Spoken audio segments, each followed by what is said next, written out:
नमस्कार, आज की बात में आपका स्वागत है। आज मुंबई, अहमदाबाद, भोपाल और इंदौर शहरों से दिल दहलाने वाली तस्वीरें आई। ये वो शहर हैं जहां कोरोना का खौफ सबसे ज्यादा है। ये वो शहर हैं जहां सबसे ज्यादा लोग इन्फेक्ट हुए हैं। ये वो शहर हैं जहां सबसे ज्यादा लोगों की मौत हुई है। मुंबई, अहमदाबाद, भोपाल और इंदौर में चारों तरफ डर का माहौल है। कोरोना का खौफ अब हॉस्पिटल से निकलकर कब्रिस्तान तक जा पहुंचा है। आज कब्रिस्तान में एडवांस में गहराई तक खोदी गई कब्रों की तस्वीर देखकर बहुत चिंता हुई। मुझे अमेरिका की वो तस्वीरें याद आ गई जो आज की बात में मैंने आपको कुछ दिन पहले दिखाई थी, जहां एक आइलैंड पर लाइन से कब्रें खोदी गई थी, क्योंकि अमेरिका में इतनी ज्यादा मौतें हुई कि ताबूत कम पड़ गए, कब्रिस्तान कम पड़ गए थे। इसी तरह की तस्वीर आपको याद होगा ब्राजील से भी आई थी, मास ग्रेव्स की तस्वीरें।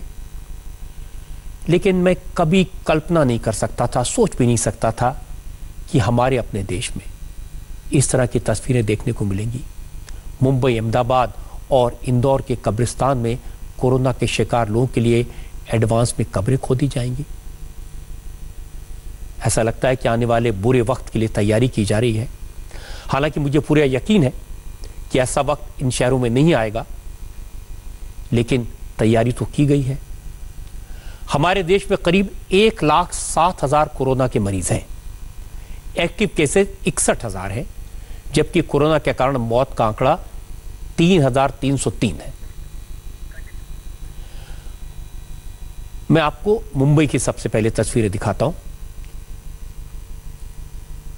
पिछले 24 घंटे में यहां कोरोना के कारण 41 लोगों की जान गई है। देश के 20% कोरोना के मरीज अकेले मुंबई में हैं। मुंबई में कोरोना के करीब 24,000 से ज्यादा केसेस हैं। 841 लोगों की मौत हो चुकी है। यानी देश में कोरोना की वजह से मरने वाला हर चौथा शख्स मुंबई का है। आप अंदाजा लगा सकते हैं खतरा कितना बड़ा है। और इसीलिए मुंबई में कब्रिस्तान की केयरटेकर पर जबरदस्त प्रेशर है। अब हालत यह है कि शवों को दफनाने के लिए कब्रिस्तान में जगह कम पड़ने लगी है, इसलिए कब्रिस्तान में एडवांस में कब्रों की खुदाई हो रही है। एक एक कब्रिस्तान में रोजाना 8 से 10 नई कब्रें एडवांस में खोदी जाती हैं। और यह हाल तब है जब रोजाना इतनी ही संख्या में कोरोना के पेशेंट की डेड बॉडीज कब्रिस्तान में पहुंचती हैं।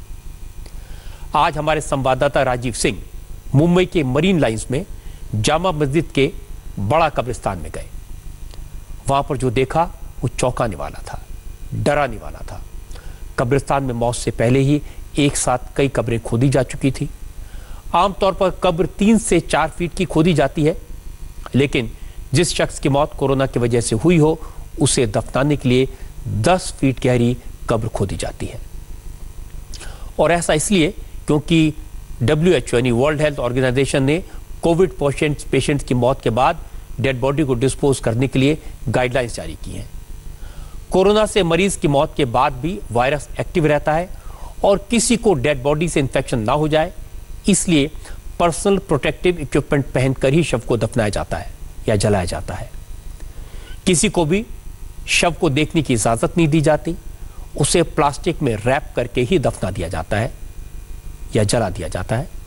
यहां तक कि शव को कब्रिस्तान में लाने के बाद उसे कुछ देर के लिए डिसइंफेक्ट भी किया जाता है।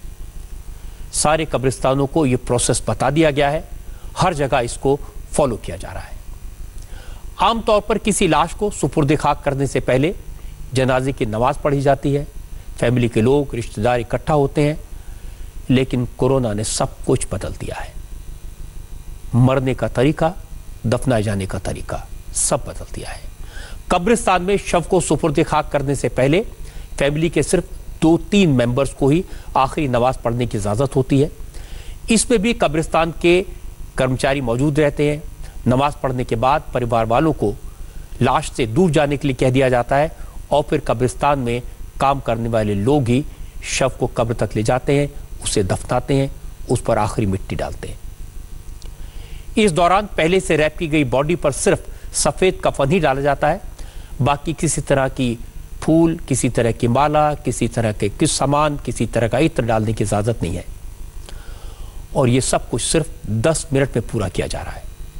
क्योंकि आज जब राजीव सिंह जामा मस्जिद के पास बड़े कब्रिस्तान में थे तो वहां एक शख्स की डेड बॉडी को दफनाया जा रहा था जिसकी कोरोना की वजह से मौत हुई थी।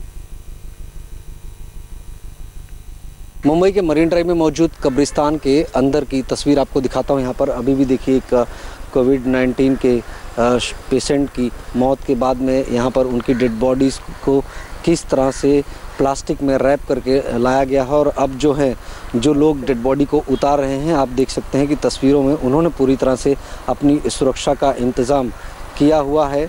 बाकायदा पूरी तरह से खुद को उन्होंने एक तरह से कवर किया हुआ है पीपी किट से, और पीपी किट से कवर करने के बाद में उसके बाद ही वो डेड बॉडी को नीचे उतार रहे हैं। और नीचे उतारने के बाद में अब इस डेड बॉडी को लगभग 8 से 10 फीट नीचे जो कब्रिस्तान की कब्र बनाई गई है उसके अंदर इनको दफनाया जाएगा। धारिक शख्स यहाँ पर आपको पूरी तरह से एहतियात बरतता हुआ नज़र आएगा कि किस तरह से वो पूरी तरह से एहतियात बरत रहे हैं। खुद की सुरक्षा जो है वो भी बहुत मायने रखती हैं।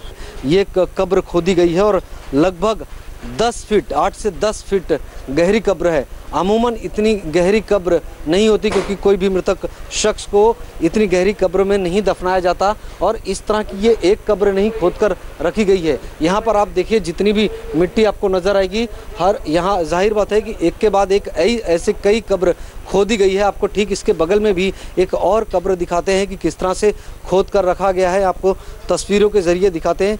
ये मरीन ड्राइव इलाके की कब्रिस्तान की तस्वीर है। देखिए ठीक उसके बगल में भी एक और यहाँ पर कब्र खोदी गई है। तो ये तस्वीर दिखाती है कि मुंबई में कोरोना को लेकर हालात क्या है, किस तरह से लगातार लोगों के कहीं ना कहीं कोरोना पॉजिटिव होने के बाद में मृतकों की जो संख्या है वो लगातार मुंबई महाराष्ट्र में बढ़ रहा है। और नतीजा यह है कि कब्रिस्तान में जगह की कमी पड़ गई है। रोज़ एडवांस में कब्र खोद कर रखा जा रहा है ताकि जो यहाँ पर कोविड का पेशेंट जिसकी मौत हो गई, जिसको लाया गया जा रहा है यहाँ पर, उसको तत्काल दफनाया जा सके। राजीव सिंह ने जामा मस्जिद मुंबई ट्रस्ट के चेयरमैन शोएब से बात की। उनसे पूछा क्या वाकई में कोरोना वायरस की वजह से कब्रिस्तान में लाशों की संख्या इतनी बढ़ गई है कि एडवांस से कब्रें खोदनी पड़ रही हैं। मरने वालों को दफनाने का क्या प्रोसेस है।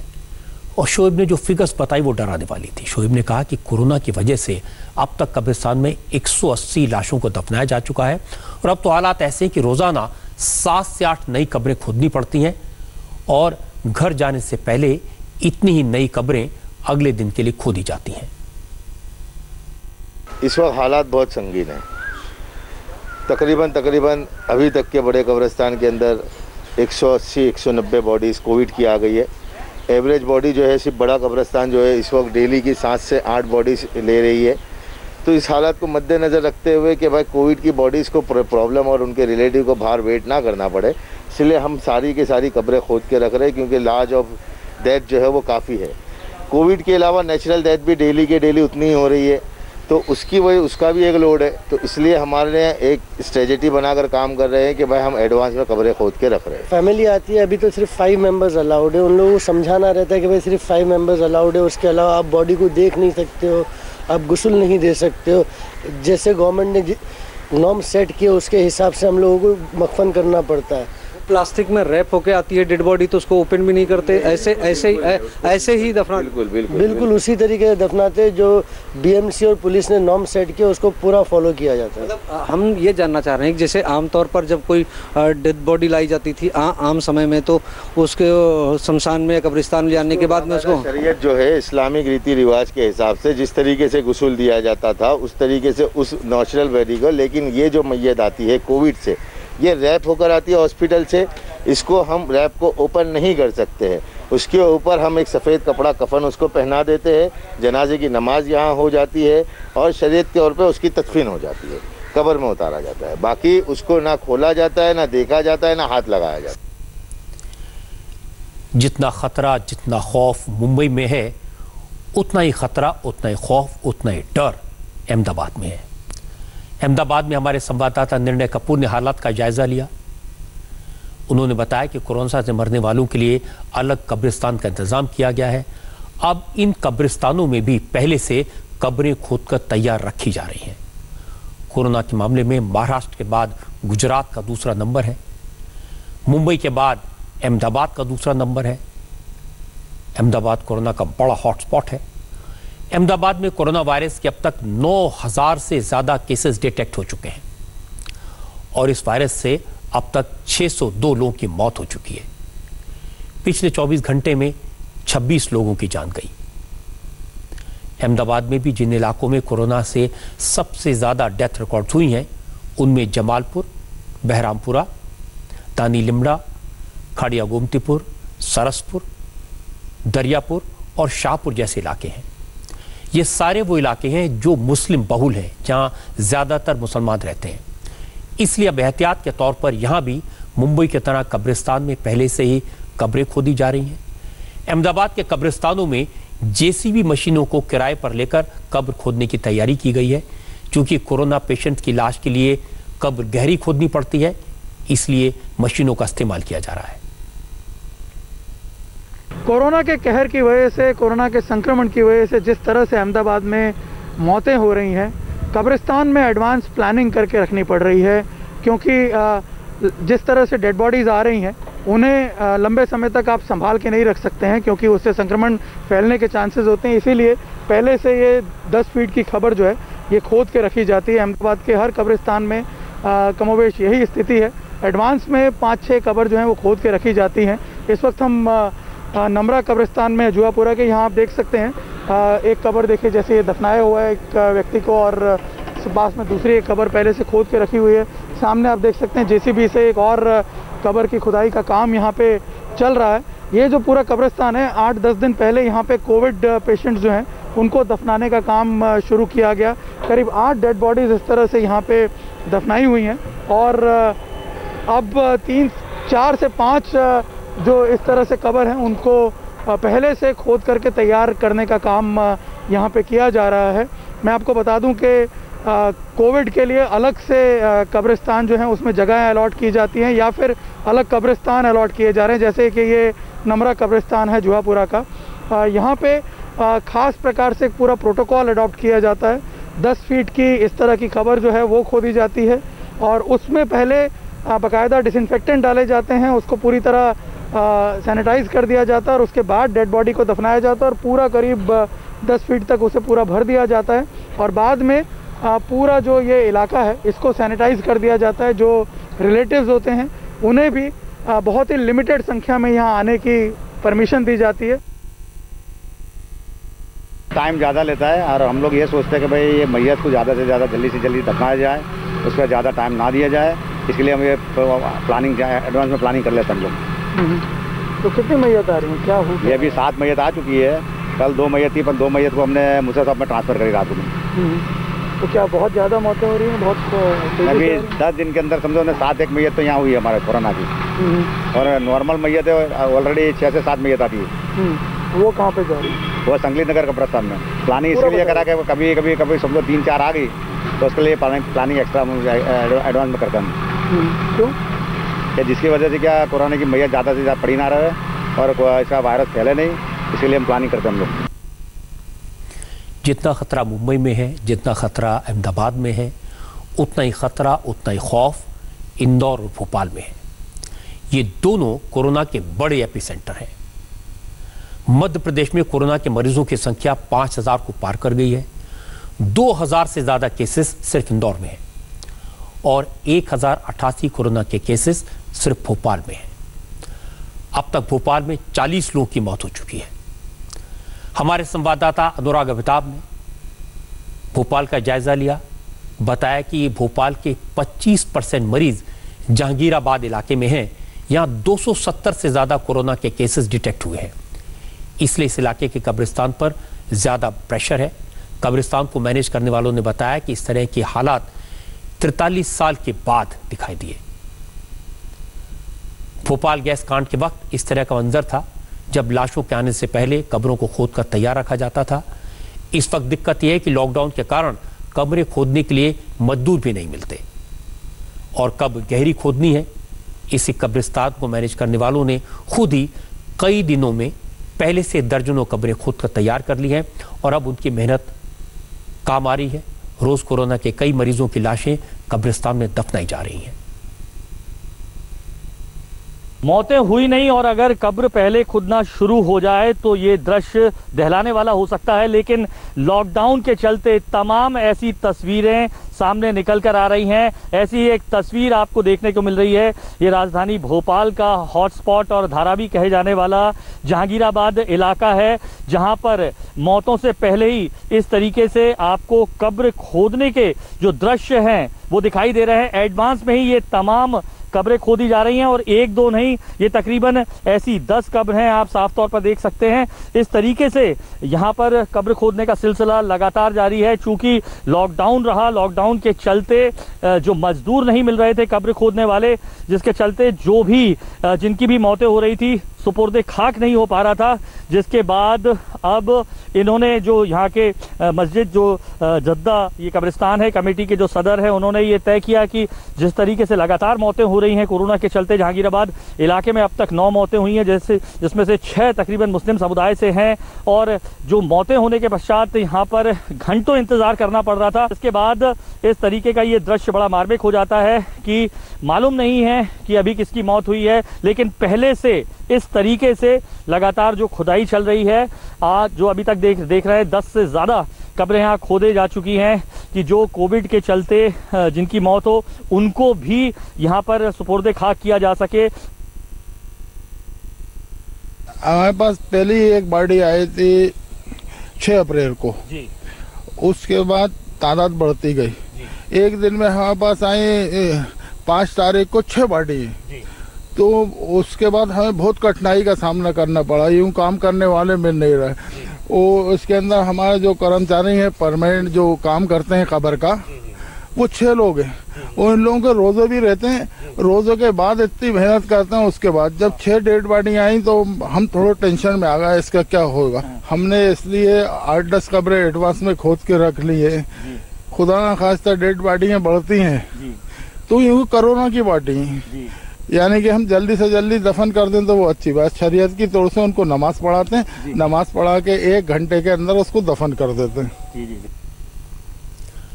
जो लोग सोचते हैं कि कोरोना का खौफ कम हो गया, जो लोग सोचते हैं कि अब लॉकडाउन खुला है, सड़कों पर जा सकते हैं, उनको ये तस्वीरें देखनी चाहिए और समझना चाहिए कि कोरोना का खौफ कितना ज़्यादा है और जहाँ ये है वहाँ कैसे ज़िंदगी को जीने का तरीका बदल रहा है, मरने का तरीका बदल रहा है, दफनाने का तरीका बदल रहा है। इस बात में तो कोई बुराई नहीं कि कब्रें खोदकर पहले से दफनाने का इंतज़ाम किया जाए अगर डर है, ख़तरा है। लेकिन ये तस्वीरें हैं तो डराने वाली, हैं तो चौंकाने वाली। और ऐसा नहीं कि सिर्फ कब्रिस्तानों में इस तरह के हालात हैं, शमशान में भी लगातार कोरोना के मरीजों की लाशें पहुंच रही हैं। लेकिन वहाँ शवों को जलाया जाता है, इसलिए अलग से इंतजामात करने की एडवांस ज़रूरत नहीं पड़ती। आजकल तो इलेक्ट्रिक कमीशन हो रहा है, इंस्ट्रक्शंस भी हैं, क्योंकि शमशान में मुश्किल है अस्थियों को रखने की। क्योंकि अंतिम संस्कार तो परिवार के 1-2 लोगों की मौजूदगी में कर दिया जाता है, अस्थियां शमशान में रखी जाती हैं। लेकिन लॉकडाउन की वजह से ज़्यादातर शमशानों में परिवार वाले अस्थियां लेने नहीं पहुंच रहे, क्योंकि वो अस्थियों को नदियों में विसर्जित करेंगे, इसकी सुविधा उन्हें अवेलेबल नहीं है। अब शमशान घाट में बड़े बड़े शहरों में एक्स्ट्रा लॉकर्स की व्यवस्था की गई है। शमशान हो या कब्रिस्तान, हर जगह बस लोग यही पूछते हैं कि लाशों के आने का सिलसिला कब थमेगा। लेकिन फिलहाल जो हालात हैं उन्हें देखकर कोई नहीं कह सकता ये मुसीबत कब खत्म होगी, ये कोरोना कब जाएगा। आज महाराष्ट्र के यवतमाल से, पुणे से जो तस्वीरें आई उन्होंने चौंका दिया। इन तस्वीरों को देखकर अंदाजा हुआ कि किस शहर में मौत दबे कदमों से किसका पीछा कर रही है, किसको अपनी जकड़ में ले ले कोई नहीं कह सकता। ये किसकी गर्दन पकड़ ले कुछ पता नहीं। कुछ दिन पहले इसी तरह की तस्वीरें इक्वाडोर से आई थी। आज वैसी तस्वीरें यवतमाल से आई और उन्होंने चौंका दिया। इक्वाडोर में कोरोना के मरीज की लाश 2 दिन तक सड़क पर पड़ी थी। लोग उसके आसपास से निकल रहे थे, लेकिन उसे उठाने वाला कोई नहीं था। आज सुबह सुबह यवतमाल से जो तस्वीर आई बहुत डरावनी थी, बहुत चौंकाने वाली थी। सड़क पर एक लाश पड़ी थी। लाश देखकर लोग इकट्ठा तो हो गए, पुलिस को खबर दे दी गई, पुलिस पहुंच भी गई, लेकिन किसी ने भी इस लाश को उठाकर हॉस्पिटल की मॉर्चरी तक पहुंचाने का काम नहीं किया, हिम्मत नहीं दिखाई। और ऐसा इसलिए हुआ क्योंकि मरने वाले शख्स के दोनों हाथों पर होम क्वारंटीन की स्टैंप लगी थी, यानी लोगों ने देखा वो कोरोना सस्पेक्ट था, इसे घर में रहने की सलाह दी गई थी। क्योंकि किसी को नहीं मालूम था कि मरने वाले व्यक्ति का कोरोना से इन्फेक्शन था या नहीं था, उसकी मौत कोरोना की वजह से हुई या किसी और वजह से, कोई नहीं जानता था। इसलिए किसी ने लाश के पास तक आने की हिम्मत नहीं की। काफ़ी देर तक ये लाश सड़क पर पड़ी रही। मैंने तस्वीरें देखी तो अपने संवाददाता योगेंद्र तिवारी से कहा कि इसकी जांच की जाए, इसकी हकीकत का पता लगाया जाए। और योगेंद्र ने बताया कि मरने वाले शख्स की पहचान 52 साल के गौतम कांबले के रूप में हुई। ये शख्स चलते चलते सड़क पर गिरकर मर गया। वो यवतमाल के पुसद का था, पुणे में मजदूरी का काम करता था, लेकिन जब वहाँ काम बंद हो गया तो 4 दिन पहले यवतमाल लौटा था। क्योंकि यवतमाल में अचानक कोरोना के मरीजों की संख्या बढ़ गई है, इसलिए प्रशासन ने सख्ती की हुई है, बाहर से आने वालों को क्वारंटीन किया जा रहा है। गौतम कांबले की भी जांच हुई, उसे घर में रहने को कहा गया। उसका खुद का कोई मकान नहीं था, इसलिए वो अपने खेत पर ही झोपड़ी बनाकर रह रहा था। कल उसकी तबीयत अचानक बिगड़ी। वो जांच के लिए हॉस्पिटल जा रहा था, लेकिन वो हेल्थ सेंटर पहुंचता, अपनी जांच करवाता, उससे पहले ही सड़क के किनारे गिर गया और मौके पर ही उसकी मौत हो गई। बाद में एम्बुलेंस से गौतम की लाश को हॉस्पिटल भेजा गया। मौत के बाद उसका कोरोना टेस्ट हुआ, लेकिन गौतम कांबले की रिपोर्ट नेगेटिव आई। उसकी मौत कोरोना की वजह से नहीं हुई थी। और जिस तरह यवतमाल का गौतम कांबले हेल्थ सेंटर नहीं पहुंच पाया, उसी तरह पुणे के रहने वाले यशोदास फ्रांसिस भी वक्त रहते हॉस्पिटल नहीं पहुंच पाए। उन्हें वक्त पर इलाज नहीं मिला और नतीजा यह हुआ कि सड़क किनारे कुर्सी पर बैठे बैठे दम तोड़ दिया। यवतमाल में तो मौत के बाद पता लगा कि गौतम को कोरोना का इन्फेक्शन नहीं था, लेकिन पुणे में जो शख्स एम्बुलेंस के इंतजार में घर के सामने मर गया, उसे हार्ट अटैक हुआ। सबको पता था वो कोरोना से इन्फेक्टेड नहीं है, लेकिन कोरोना का डर, कोरोना का खौफ इतना है कि कोई मदद के लिए आगे नहीं आया। सोचिए 3 घंटे तक उसकी लाश इसी तरह कुर्सी पर पड़ी रही, न एम्बुलेंस आई, न लाश को उठाने में किसी ने मदद की। ये तस्वीरें किसी को भी विचलित कर सकती है। मैं माफ़ी चाहता हूँ, मुझे आपको ऐसी तस्वीरें दिखानी पड़ रही हैं, लेकिन इस सच को दिखाए बगैर कोई रास्ता भी नहीं है। आपको यशोदास फ्रांसिस कुर्सी पर बैठे दिखेंगे, उनके पीछे उनके परिवार के मेंबर्स बैठे हैं। हकीकत यह कि कुर्सी पर यशोदास फ्रांसिस नहीं है, उनकी लाश है। और 3 घंटे तक इसी तरह परिवार वाले लाश के साथ बैठे रहे, मजबूर थे। आसपास से गाड़ियां गुजरी, लेकिन रुका कोई नहीं। असल में यशोदास फ्रांसिस हार्ट पेशेंट थे। उन्हें अचानक सीने में दर्द उठा, काफ़ी देर तक सीने में दर्द की शिकायत करते रहे, तड़पते रहे। परिवार वालों ने पहले एम्बुलेंस को फ़ोन लगाया, फिर ऑटो रिक्शा वाले से हॉस्पिटल पहुंचाने की रिक्वेस्ट की, लेकिन कोई भी शव के पास पहुंचने को तैयार नहीं था। ऐसा क्यों हुआ? एम्बुलेंस क्यों नहीं आई? उसकी वजह से लोगों को कोरोना का स्टिग्मा समझना, लोगों को कोरोना से डर। असल में यशोदास फ्रांसिस पुणे के नानापेट इलाके में रहते थे। ये इलाका कंटेनमेंट जोन है। ये वो इलाका है जहां पर कोरोना के सबसे ज्यादा मरीज हैं। यहां इमरजेंसी व्हीकल्स को छोड़कर किसी भी दूसरे व्हीकल को आने की इजाजत नहीं है। सिर्फ मेडिकल कंडीशन में ही लोग घर से बाहर निकल सकते हैं। लेकिन यशोदास फ्रांसिस हार्ट पेशेंट थे, उन्हें कोरोना के सिम्टम्स नहीं थे। अचानक रात 12 बजे फ्रांसिस की तबीयत बिगड़ी। 3 घंटे तक उनके परिवार वाले एम्बुलेंस का इंतजार करते रहे। चूंकि इलाके में बैरिकेडिंग थी, इसलिए एम्बुलेंस की तरफ से कहा गया कि आपके पेशेंट को अटेंड नहीं कर सकते, एम्बुलेंस आपके मोहल्ले में नहीं आ सकती।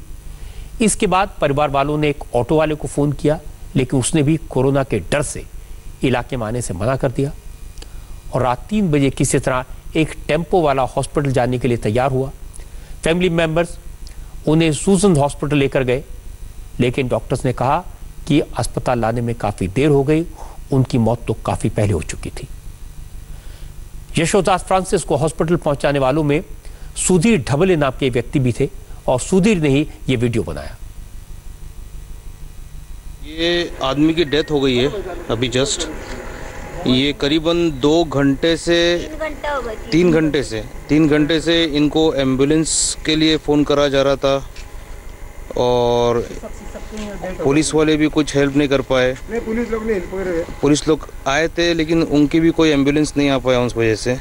ये नानापेट मनुष्य मस्जिद के सामने ये पत्थरों की वजह से आदमी को ले नहीं पाए, रास्ते बंद करने की वजह से कोई कहाँ ले नहीं जा सके और इस दरमियान ये आदमी की डेथ हो गई है। ये कोरोना का वायरस कितना खतरनाक है, कितना बुरा है, कैसे संवेदनाओं का कत्ल कर देता है। 3 घंटे तक एम्बुलेंस ना आए, ये गंभीर बात है। हमने ये सवाल पुणे के डिविजनल कमिश्नर से पूछा, उन्होंने इस घटना को कंफर्म किया और कहा कि मामले की जांच की जा रही है, लेकिन ये तस्वीरें विचलित करने वाली हैं। कोई सड़क पर चलते गिर कर मर जाए, घंटों तक पड़ा रहे, हार्ट अटैक के बावजूद बुजुर्ग को कोरोना के डर से कोई मदद करने वाला न मिले, क्योंकि हार्ट पेशेंट को अगर वक्त पर हॉस्पिटल ले जाया जाए तो ज़रूर बच सकता है, लेकिन ये मौत सड़क पर हो गई। ये वाकई में परेशान करने वाली बात है। लेकिन जैसा मैंने कहा कि कोरोना तो है ही ऐसा वायरस, इसका खौफ लोगों में इंसानियत के जज्बे को मार देता है। लेकिन यह भी सही है कि कोरोना के खौफ से बहुत सारी जगहों पर हमने लोगों की संवेदनाओं को जागते भी देखा है, चाहे वो डॉक्टर्स हो, चाहे वो हेल्थ वर्कर्स हो, चाहे वो पुलिस के लोग हों, चाहे वो मीडिया कर्मी हो। कोरोना से कोई भी परेशान होता है, उसके लिए संवेदनाएं जागती हैं। कितने सारे मजदूर आजकल सड़कों पर उतरे हैं, बहुत से एक्सीडेंट्स में मारे गए हैं। हमारे संवाददाता, हमारे रिपोर्टर्स अलग अलग हाईवेज पर इन मजदूरों से मिलते हैं, न सिर्फ इनकी रिपोर्ट भेजते हैं बल्कि इन मजदूरों को समझाने की कोशिश करते हैं, उनकी मदद करने की कोशिश करते हैं। उन्हें बताते हैं कि सड़क पर पैदल चलना खतरनाक हो सकता है, उन्हें बताते हैं कि ट्रेन मिल सकती है, बस मिल सकती है, हम आपकी मदद कर सकते हैं। लेकिन भूख से, प्यास से बेहाल मजदूरों की तस्वीरें जब जब सामने आती हैं तो सबका दिल पिघल जाता है। अब तक ट्रेन के जरिए 25 लाख मजदूरों को उनके घर पहुंचाया जा चुका है। ये कोई कम फिगर नहीं है। 25 लाख मजदूरों को ट्रेन के जरिए मुफ्त में उनके घर पहुंचाया जा चुका है। अकेले उत्तर प्रदेश में बसों के जरिए 6 लाख से ज्यादा मजदूर भाइयों को उनके घरों तक पहुंचाया गया है। ट्रेन चल रही हैं, बसेस चल रही हैं। आज 200 ट्रेन चली, कल 400 ट्रेन चलेंगी। आज करीब उत्तर प्रदेश में 12,000 बसें चली।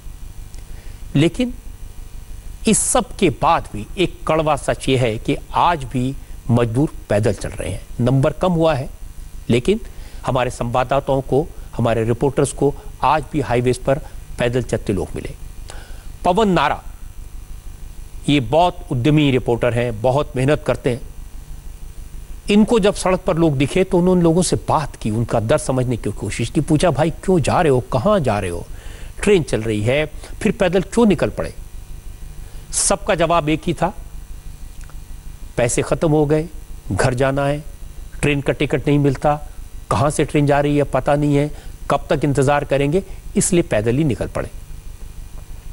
पवन नारों को एक परिवार मिला और ये मैं आपको खास तौर से दिखाना चाहता हूं, जिससे आपको समझ आए कि इन मजदूरों के मन में, इन प्रवासी भारतीयों के मन, प्रवासी मजदूरों के मन में क्या है।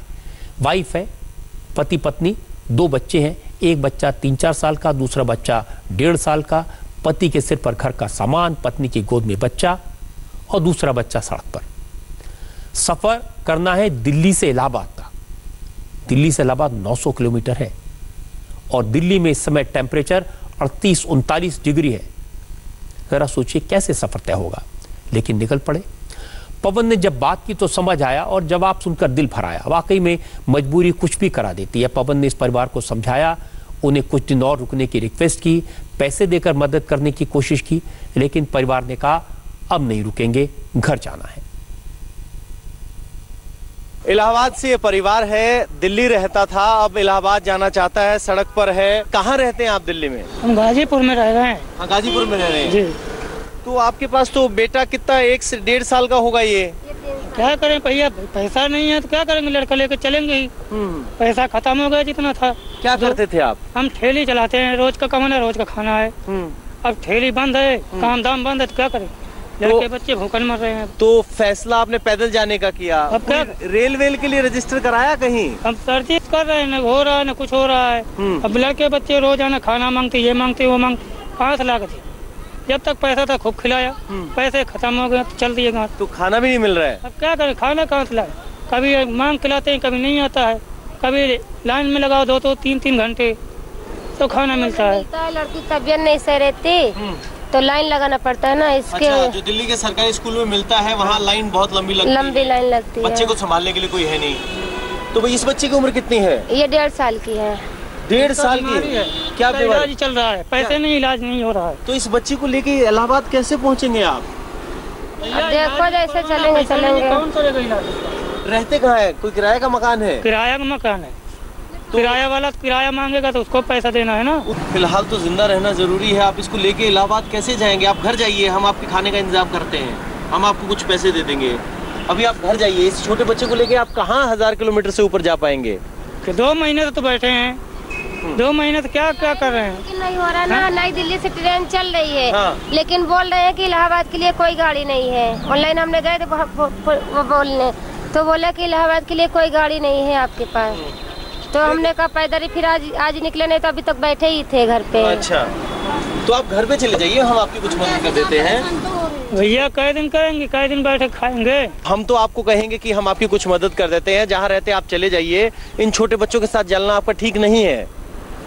अब देखिए, इस छोटी सी बच्ची की 1.5 साल की उम्र है। दिन में तापमान 40 के आसपास पहुंच रहा है। 1000 किलोमीटर का सफर, एक थैला, 2 बच्चे और पत्नी, ये परिवार कैसे करेगा? और अब जब भुखमरी की कगार आई तो परिवार निकल रहा है। सर, हम आपकी मदद कर लेते हैं। प्लीज आप 1 हफ्ता 10 दिन रुक जाइए, क्या पता हालात सुधर जाए। भैया क्या करेंगे? हमें कुछ नहीं चाहिए, हमें गाँव जाना है। हमें गाँव पहुँचा दीजिए। देखो, वाहन तो हम आपको दे नहीं सकते, आप ये लीजिए। 1-2 दिन रुक जाइए। 1-2 दिन में क्या होता है? हमारा रोज का लड़के का खर्चा है 100-150 रुपये खाता पीता है। लड़के का इलाज चल रहा है, रोजाना 1000 रुपये उसका चलेगा। आप ये मदद तो ले लीजिए। जाना है, नहीं जाना है, कम से कम रास्ते के लिए 2 पैसे होंगे आपके पास। बहुत सारे परिवार ऐसे हैं जिनकी यही कहानी है। कम्युनिकेशन गैप है। इन्होंने कहा कि इलाहाबाद के लिए ट्रेन नहीं चल रही, लेकिन सच्चाई है कि इलाहाबाद के लिए आज 8 ट्रेनें चली हैं, दिल्ली से भी ट्रेन चली हैं, लेकिन जानकारी का अभाव है, कम्युनिकेशन गैप है। सरकार ने जिनके इंतजाम किए हैं उन तक ये बात पहुंच ही नहीं पा रही, और ये बड़ी मुश्किल है। अब प्रशासन इस तरफ ध्यान दिया है। मैंने इंडिया टीवी के संवाददाताओं से कहा कि वो जहां जहां कोशिश करें, जहां जहां हाईवे पर लोग मिलें, उन्हें ये बताएं और कोशिश करें कि हम उनकी मदद कर सकें। सड़कों पर अभी भी मजदूर पैदल चल रहे हैं, लेकिन एक बात मैं जरूर कहूंगा कि यह संख्या बहुत कम है, ना के बराबर है। और इसकी वजह यह है कि सरकार ने ट्रेन और बसों से सफर करने वालों के लिए जो तमाम तरह की फॉर्मेलिटीज थी उन्हें खत्म कर दिया, ऑलमोस्ट कम कर दिया है। और ट्रेन चलाने के लिए रेलवे को राज्यों की मंजूरी नहीं लेनी पड़ रही। ट्रेन बड़ी संख्या में चल रही हैं और लोगों तक ये मैसेज पहुंच भी रहा है। अगर ट्रेन में जगह है तो जो लोग पहले से रजिस्टर्ड हैं उनके साथ साथ जिन लोगों का रजिस्ट्रेशन नहीं है उन लोगों को भी ले जाया जा रहा है। ये बड़ा कदम है।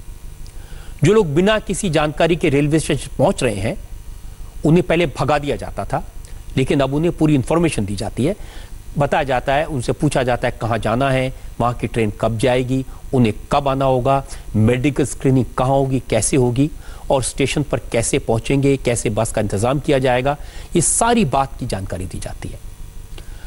और मैंने अपने संवाददाताओं से कहा कि दिल्ली में, मुंबई में, अहमदाबाद में, लखनऊ में, पटना में जहां जहां से ट्रेन जा रही है, जहां जहां से बसेस चल रही हैं, जहां जहां इंतजाम किए हैं, उनकी जानकारी हमें दें ताकि ये बात मैं आपके साथ शेयर कर सकूं। कल आपने देखा था मुंबई में हजारों मजदूरों की भीड़ थी, दर्दनाक तस्वीरें थी, भगदड़ थी, लाठी चार्ज हुआ था, सबका दिल दहला था वो तस्वीरें देख के। आज भी मुंबई में स्टेशन पर मजदूरों की संख्या उतनी ही थी, लेकिन स्थिति बदली हुई थी। कल की घटना से पुलिस ने, प्रशासन ने सीखा। आज ना भगदड़ थी, ना अफरा-तफरी थी। देश के अलग अलग रेलवे स्टेशन से मजदूरों के लिए आज 204 स्पेशल ट्रेन चली। रेलवे अब तक मजदूरों को उनके घर तक पहुंचाने के लिए 1873 श्रमिक स्पेशल ट्रेन चला चुका है। ये कोई कम नंबर नहीं है, बहुत बड़ा नंबर है। महाराष्ट्र से कल जहां यह हादसा हुआ था बांद्रा में, उस राज्य से, महाराष्ट्र से कुल 65 ट्रेन आज शेड्यूल थी। मुंबई से यूपी और बिहार के लिए मजदूरों के घर पहुंचाने के लिए 28 ट्रेनें चली हैं आज, और इन ट्रेनों से करीब 40,000 मजदूर अपने अपने घर रवाना हो गए। ये ट्रेन अलग अलग डिस्ट्रिक्ट तक उन्हें पहुंचाएंगी। आज कहीं कोई दिक्कत नहीं दिखाई दी। रेलवे स्टेशन पर इंतजाम अच्छा था, मजदूरों की स्क्रीनिंग हुई, बसों में बैठाया, स्टेशन पहुंचाया।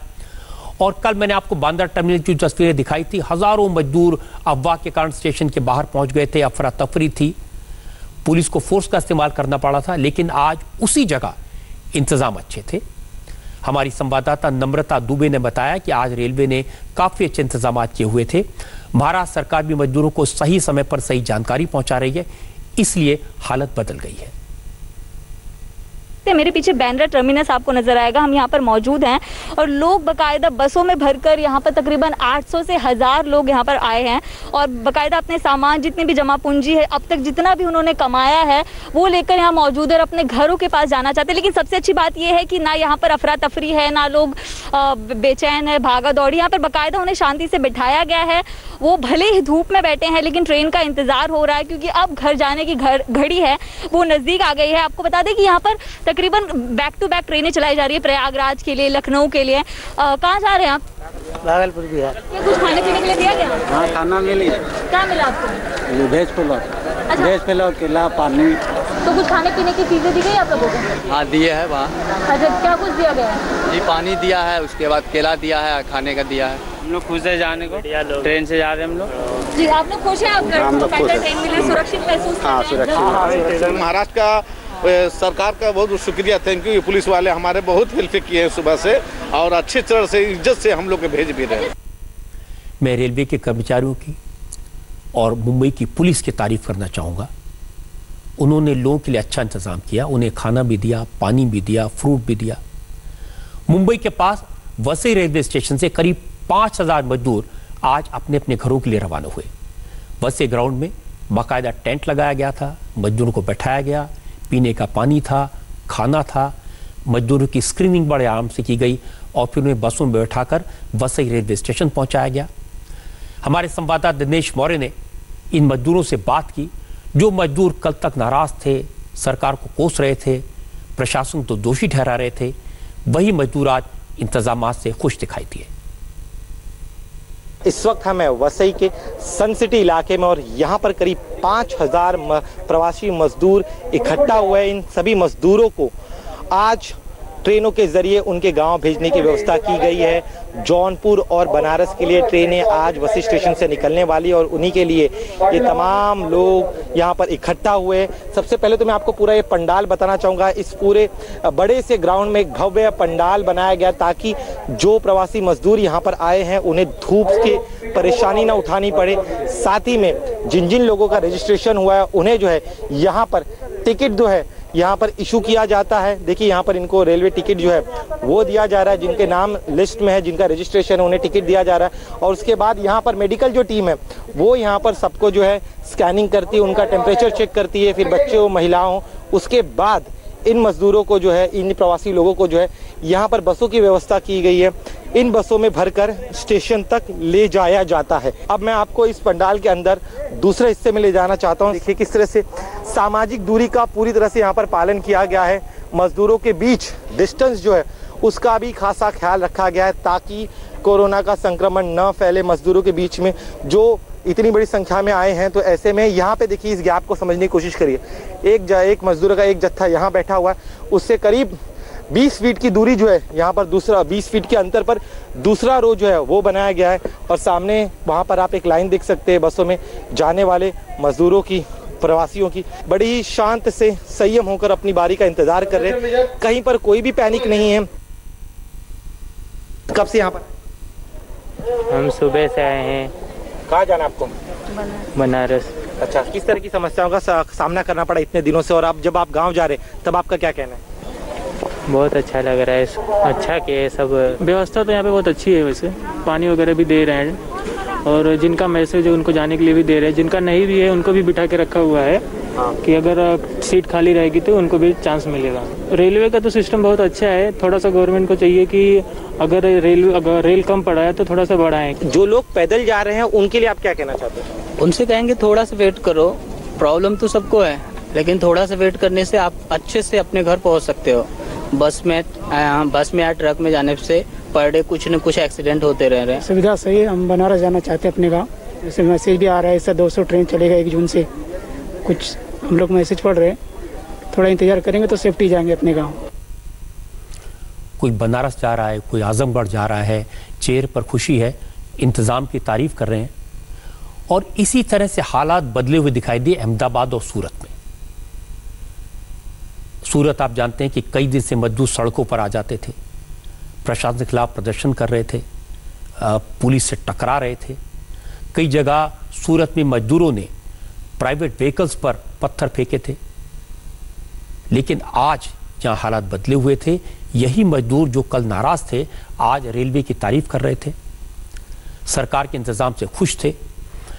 आज गुजरात के अलग अलग शहरों से 80 ट्रेन चली हैं और 32 ट्रेन सिर्फ सूरत से रवाना हुई। अहमदाबाद से 20 ट्रेन चलाई गई और सूरत से जो स्पेशल ट्रेन चली उनमें सबसे ज्यादा 24 ट्रेन उत्तर प्रदेश के लिए चली, बिहार के लिए 7 और झारखंड के लिए 1 ट्रेन चलाई गई है। 2 मई से अब तक गुजरात से 634 स्पेशल ट्रेन 9,18,000 मजदूरों को लेकर उनके घरों तक पहुंचा चुकी हैं। गुजरात से भी आज बिहार के लिए करीब 80 ट्रेन चलने वाली अलग अलग स्टेशन से। सूरत, अहमदाबाद इसमें प्रमुख है और जहां पे आप देख सकते हैं इस तरह से हज़ारों प्रवासी जो मजदूर हैं उनको ये ट्रेन लेकर के अपने अपने घर पहुंचाएंगे। यहाँ आप देख सकते हैं रेलवे स्टेशन पे इनको एक पूरी व्यवस्था के तहत ट्रेन में बैठाया जा रहा है। उनके हाथों में आप बोतलें भी देख सकते हैं पानी की, जो इन्हें रेलवे द्वारा प्रोवाइड की जाती हैं। ख़ास मकसद ये है कि ये लोग अपने घर सेफ्टी से पहुँचें। यात्रा के दौरान इनको खाना भी मिलेगा। और यहाँ पे मैं आपको बता दूं कि ये जो मजदूर हैं इनसे यही आग्रह किया जा रहा है कि ये प्रॉपर अपना रजिस्ट्रेशन करवाएं। रजिस्ट्रेशन करवा करके एक सलीके से ट्रेन में बैठ करके पूरी सेफ्टी के साथ, पूरे इत्मीनान के साथ अपने घर पहुँचें, क्योंकि रोड पे जब ये निकल आते हैं तो फिर अफरा तफरी मच जाती है और उससे हासिल कुछ नहीं होता है। कहाँ जा रहे हो? बिहार, मुजफ्फरपुर जिला। मुजफ्फरपुर जिला जी। तो क्या अभी ट्रेन मिल गई है? पूरी व्यवस्था जी जी मिल गई। क्या ट्रेन मिल गया, पानी भी मिल गया और बस में खाना भी मिला है। बिहार जा रहे हैं। बिहार में कहाँ? पटना। पटना जा रहे हैं। अच्छा, तो ये बताओ कैसे नंबर कैसा है तुम्हारा, क्या प्रोसेस क्या करवाया? प्रोसेस रजिस्ट्रेशन भी किया है, इससे अभी तो टोकन लोग दिए तो टोकन लेके आए हैं हम लोग। ठीक तरह से जाने को मिल रहा है? हाँ, अभी तो वहाँ से आए तो व्यवस्था अभी आने का तो सही है। क्या व्यवस्था? बस में बैठा के लोग भेजे यहाँ पे, फिर बस से उतार के यहाँ लाए हैं। मैं एक बात आपको बता दूं, इन मजदूरों की बात मैंने डिटेल्स में सुनी है। बस से ले जाने में, स्क्रीनिंग करने के लिए और ट्रेन में बैठाने के लिए और ट्रेन में खाना और पानी देने के लिए इनसे कोई पैसा चार्ज नहीं किया जा रहा। ये सब फ्री में। ये संवेदना जरूरी भी थी। महाराष्ट्र, गुजरात से जो मजदूर सबसे ज्यादा वापस जा रहे हैं वो या तो बिहार के हैं और उससे भी ज्यादा उत्तर प्रदेश के।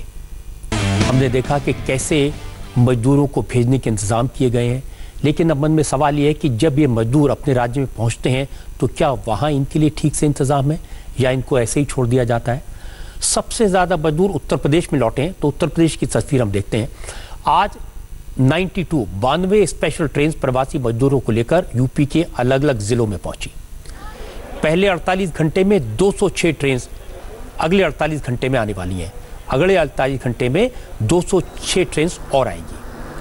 अब तक करीब 1000 ट्रेन के जरिए 16 लाख से ज्यादा मजदूरों को उत्तर प्रदेश लाया जा चुका है। ये बहुत बड़ा नंबर है।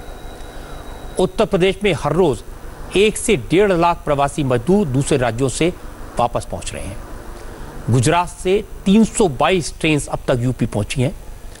पंजाब से उत्तर प्रदेश में 134 ट्रेन आई हैं। दिल्ली से 27 और राजस्थान से 25 स्पेशल ट्रेन मजदूरों को लेकर यूपी पहुंच चुकी हैं।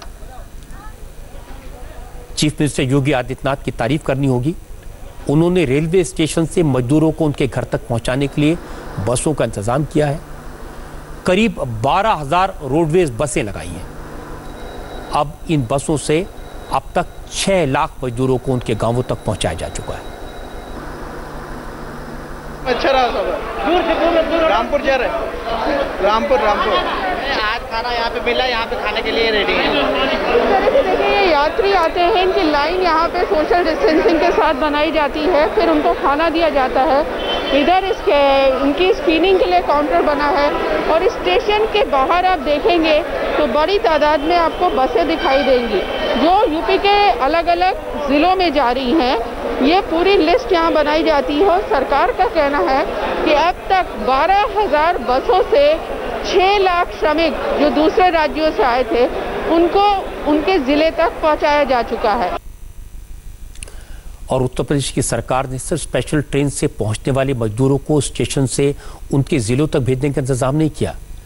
जो लोग दूसरे राज्यों के हैं, यानी अगर कोई बिहार के लोग हैं जो उत्तर प्रदेश में पहुंच गए हैं ट्रेन से या किसी दूसरे रास्ते से, अब बिहार जाना चाहते हैं तो उत्तर प्रदेश की सरकार की बसें उनके राज्य तक उनको पहुंचा रही है। पवन नारा ने बताया कि आज यूपी रोडवेज की 20 बसों से बिहार के मजदूरों को बिहार के बॉर्डर तक पहुंचाया गया। इस वक्त हम आगरा के बस स्टॉप पर हैं जहां यात्रियों का थर्मल टेम्परेचर लेने के बाद उन्हें बस में भेजा जा रहा है। सर ये कहां जा रहे हैं यात्री? चंदौली बॉर्डर। चंदौली बॉर्डर? हाँ, बिहार बॉर्डर। हाँ। तो सुबह से कितनी बस जा चुकी है सर यहाँ से? 20 बसें जा चुकी है। 20 बसें जा चुकी है। क्या इनमें कोई किराया भी लिया जा रहा है? नहीं, कोई किराया नहीं। तो कोई किराया नहीं है। आपको बता दें, कहाँ से चले आ रहे हैं भाई साहब आप? दिल्ली से चले आ रहे हैं भैया। दिल्ली से चले आ रहे हैं। यहाँ तक कैसे पहुँचे? यहाँ से गाड़ी की वजह से पहुँच गए, पैदल कुछ दूर चलना पड़ा। कुछ चलना पड़ा? हाँ।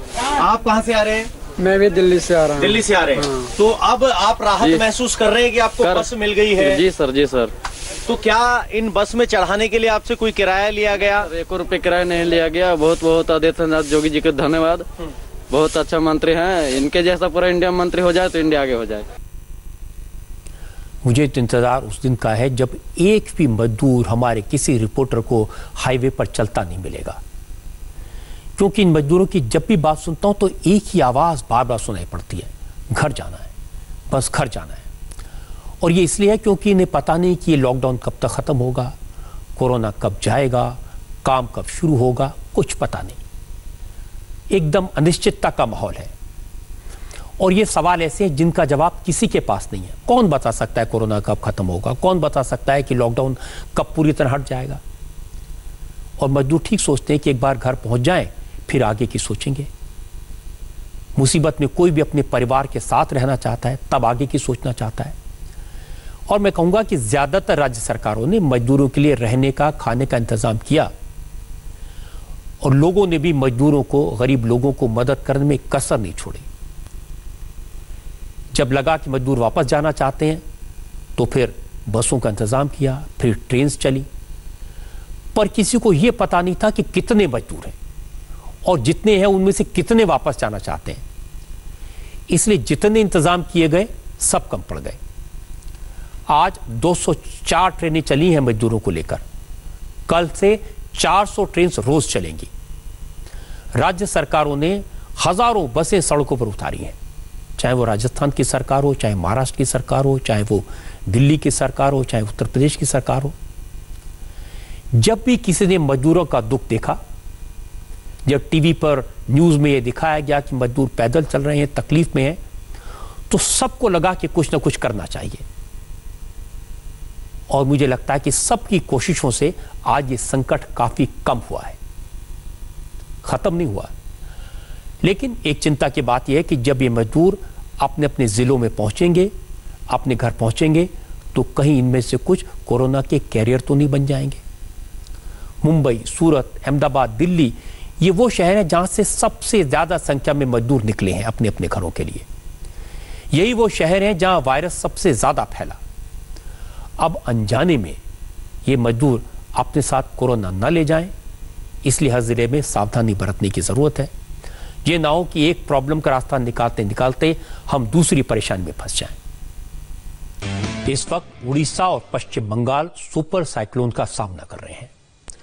अम्फान तूफान पश्चिम बंगाल की वजह से 10 लोगों की मौत की खबर है और 5000 से ज्यादा घरों को नुकसान हुआ है। दोपहर करीब 2:30 बजे इस साइक्लोन का लैंडफॉल वेस्ट बंगाल के दीघा और बांग्लादेश के हटिया आइलैंड के बीच हुआ। जिस वक्त ये तूफान कोस्टल इलाकों में पहुंचा, उस वक्त इसकी speed 190 kilometre 190 kilometre per hour थी। इस तूफान से सबसे ज्यादा नुकसान नॉर्थ 24 परगना और साउथ 24 परगना में हुआ। ममता बनर्जी ने कहा कि इन दोनों जिलों में सब कुछ बर्बाद हो गया है। कोलकाता में भी बहुत नुकसान हुआ है। डैमेज की पूरी जानकारी लेने के लिए 2-3 दिन का वक्त लगेगा। ममता बनर्जी ने लोगों से अपील की है कि वो घरों से बाहर न निकलें, खतरा पूरी तरह टला नहीं है। हमारे संवाददाता अनुपम मिश्र ने जो तस्वीरें भेजी हैं उन्हें देखकर आपको तबाही का अंदाजा हो जाएगा। बड़े बड़े पेड़ जड़ से उखड़ गए। इतने बड़े पेड़ों का हाल देखकर सुपर साइक्लोन की ताकत कितनी है इसका अंदाजा हो जाता है। क्या हुआ? तूफान में हजारों घर ढह गए, कुछ घरों की छतें उड़ गई। क्योंकि एनडीआरएफ और एसडीआरएफ की टीमों को कल ही तैनात कर दिया गया था, वक्त रहते इलाकों में पावर सप्लाई काट दी गई थी। ओडिशा और पश्चिम बंगाल के साइक्लोन इन्फेक्टेड एरिया से करीब 7 लाख लोगों को सुरक्षित जगहों पर पहुंचा दिया गया था। इसलिए हालात उतने खराब नहीं हुए जितने हो सकते थे। हालांकि अभी तूफान की स्थिति है, इसलिए एक्चुअल डैमेज कितना होगा इसकी जानकारी नहीं मिल रही है। इसकी तस्वीर तब पता चलेगी जब तूफान शांत हो जाएगा। इस तूफान से नुकसान के बारे में हम आपको लगातार अपडेट देते रहेंगे। लेकिन जैसे मैंने आपको दिखाया कि कोरोना के खिलाफ हमारे देश में खौफ किस कदर बढ़ रहा है, एडवांस में कब्रें खोदी जा रही हैं। लेकिन दूसरी तरफ अच्छी बात यह है कि सरकार की कोशिशों से प्रवासी मजदूरों की प्रॉब्लम काफी हद तक सुलझ गई है।